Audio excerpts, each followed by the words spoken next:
Hi there, my name's John Ruble, and welcome to my first official speech. The great thing about this class, in my opinion, is that you have the opportunity to discuss topics that you are interested in or feel passionately about, in the hope that the listener, my classmates, will become interested in the same topics. As I was thinking about that, I was thinking about a quote from the Confident Public Speaking textbook by Deanna Selnow, where she says, "Selecting and narrowing a topic is based on what interests you and how that can be adapted to address audience interests and expectations." So with that in mind, I would now like to talk to you about a unique sport that I participated in during the 1990s, bull riding. So when I first tell people that I was an amateur bull rider, one of the first things that they want to know is how in the world I got involved in the sport in the first place. So it started my junior year in high school. I went to Texas to visit a good friend of mine, and while I was down there, the topic came up about how he used to ride bulls. And as guys do, kind of a macho moment, I said, "Oh yeah, I'd like to give that a try someday." Well, little did I know, right down the road was a facility where if you had $10 and you were willing to sign a waiver, they would let you try your hand at bull riding. So we went that same night. And once I got over the initial fear and nervousness, I discovered that I really enjoyed it. I kind of was okay at it, and it was just exhilarating and exciting. So I purchased the equipment that I needed, and when I returned to Colorado, I found a place very similar, not too far from my house, that had weekly practices. I did that for a while, and then I tried my hand at what they called jackpots at the same facility, where you paid a couple of extra dollars and that money went into a prize money kind of purse, and if you rode well, you might win a few dollars. About a year after I graduated high school, I finally entered the Amateur Rodeo Association, where I traveled to rodeos all throughout Colorado, some in New Mexico, and also in Kansas. I did that from 1992 until 1998, when I stopped for various reasons. But during that whole time, I was pretty fortunate. I only had some broken teeth and a few cracked ribs and a couple of concussions. And to tell you the truth, I wasn't ever all that great of a rider, but I had a lot of fun. It was kind of like a summertime hobby. I won a few $100s here and there, but nothing I wasn't famous or anything.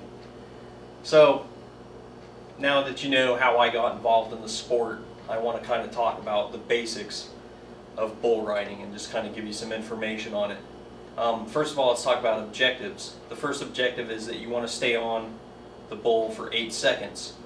Anything under 8 seconds doesn't count, anything over 8 seconds doesn't count. The second thing is you're trying to get a high score. So the way the scoring works is in traditional bull riding, you have 2 judges. Each judge awards 1 to 25 points for the bull and 1 to 25 points for the rider. This accumulates to a total score, possible score of 100 points.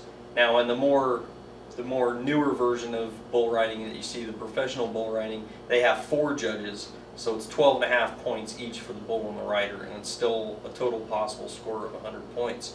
Now, a perfect score in bull riding is kind of like a perfect credit score. It's kind of theoretical. You don't see it really at all.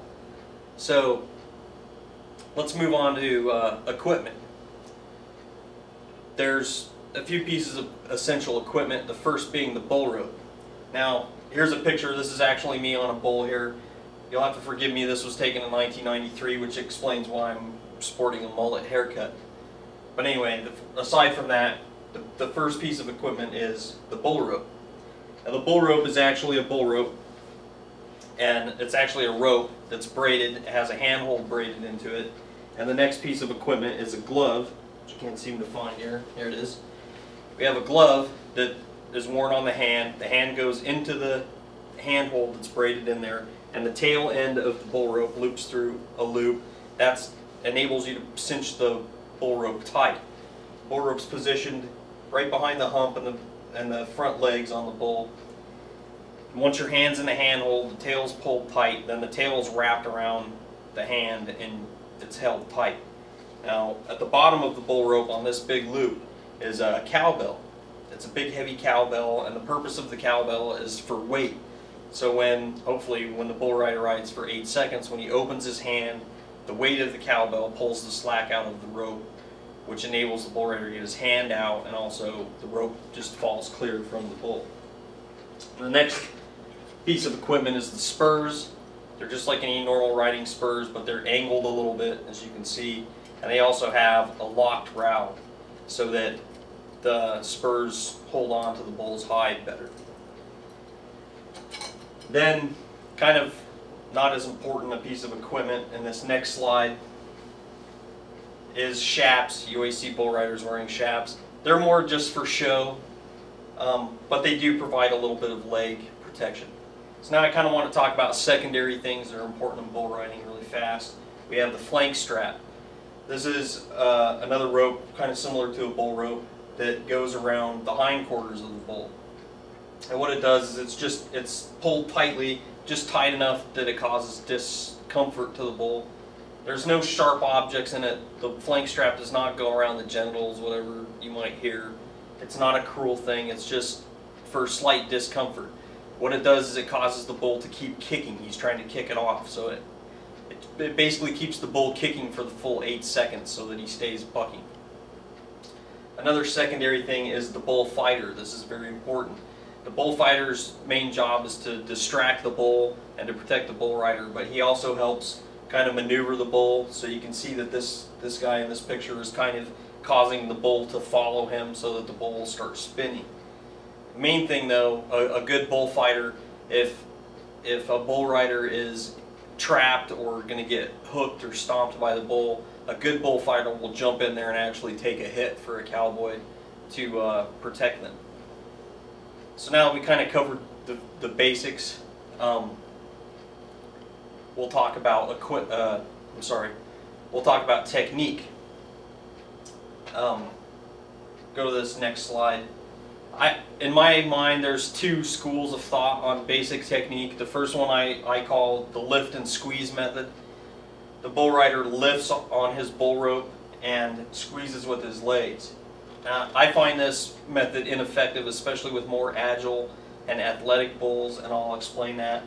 As you can see in this picture, as the bull is jumping and then goes into a kick motion, when he jumps, if you're lifting and squeezing, your tendency is going to be to slide towards the rear of the bull, and that's where all the action is. So when a guy gets bucked off, normally it's because he gets either off balance or he gets back here where the kicking motion actually throws him to the ground. So let's look at the next technique in this slide. I call that the push and post method. In this method, the bull rider actually pushes on his rope and stands up on his legs and kind of reaches forward. And what that does is it gets the bull rider out over the natural center of gravity of the bull.